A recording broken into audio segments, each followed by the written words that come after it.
សួស្តីបងប្អូននឹងឲ្យសម្រាប់បងប្អូនអ្នកប្រើ Oppo ទាំងអស់គ្នាគួរតែដឹងកន្លែងនេះនឹងឲ្យគឺភាពសន្សំចៃមុតថ្មសាកមិនលើសពី 90% នឹងឲ្យបើកមុខងារដែលបញ្ជាក់ថ្មថាថ្មត្រូវប្រើដល់កម្រិតណាឲ្យបានជួនដំណឹងយើងឲ្យយើងបិទឬយើងបញ្ចូលថ្មបងប្អូនអាចបញ្ជាក់នៅលើនឹងបានហើយមុនដល់វីដេអូសូមបងប្អូនជួយចែករំលែកម្នាក់មួយហើយចូលរួមគ្នាចែករំលែកទាំងអស់គ្នាដើម្បីជាចំណែកមួយក្នុងការចែករំលែកដល់បងប្អូនយើងបន្តណាបងប្អូនអូខេនឹងឲ្យបងប្អូនចូលមកលើការកំណត់យើងមកខ្ញុំសូមចុចចេញនឹងឲ្យចូលមកលើការកំណត់យើងនេះនឹងឲ្យទៅដៃខ្ញុំស្ទង់ហ្នឹងចុចលើនឹងមួយពឹបបងប្អូនអូសខាងលើមកនឹងឲ្យអូសមករកពាក្យថាថ្មណានេះលើ Oppo បងប្អូន Oppo របស់ខ្ញុំនេះគឺ Oppo Reno ណាហ្នឹងហើយ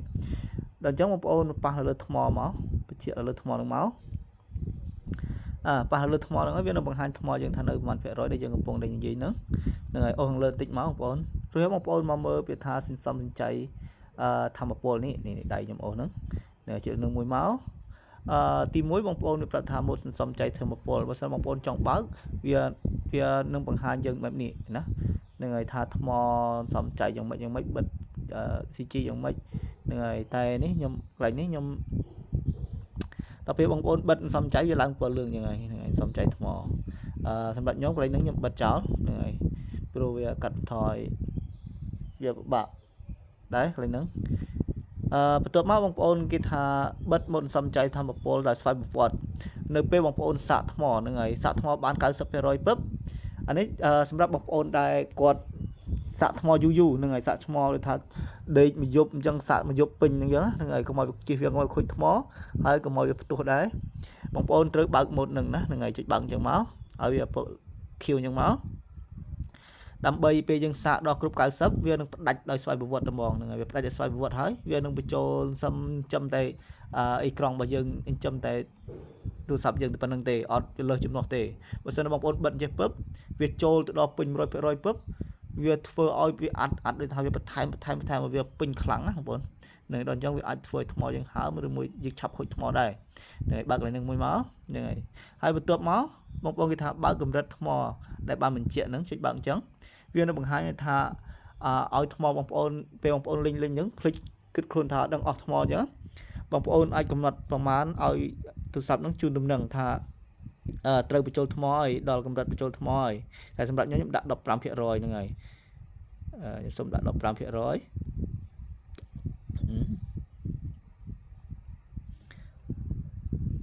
ធម្មតា 15% ហ្នឹងគឺល្អបងប្អូនណា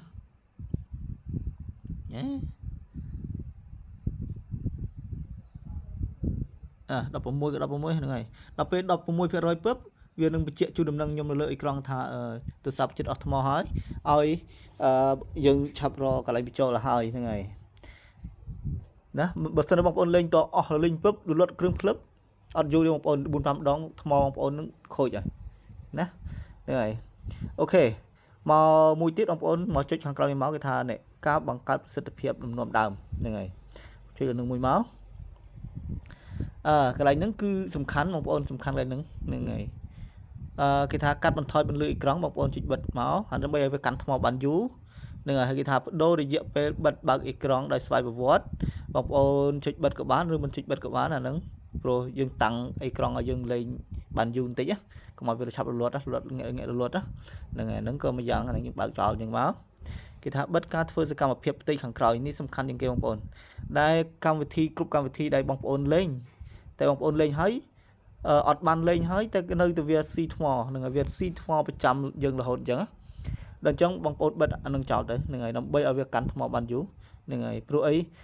កម្មវិធីទាំងអស់ហ្នឹងដែលយើងអត់លេងវាលួចស៊ីថ្មពីក្រោយខ្នងរហូតអញ្ចឹងនឹងហើយទូយើងអត់លេងវាស៊ីដែរ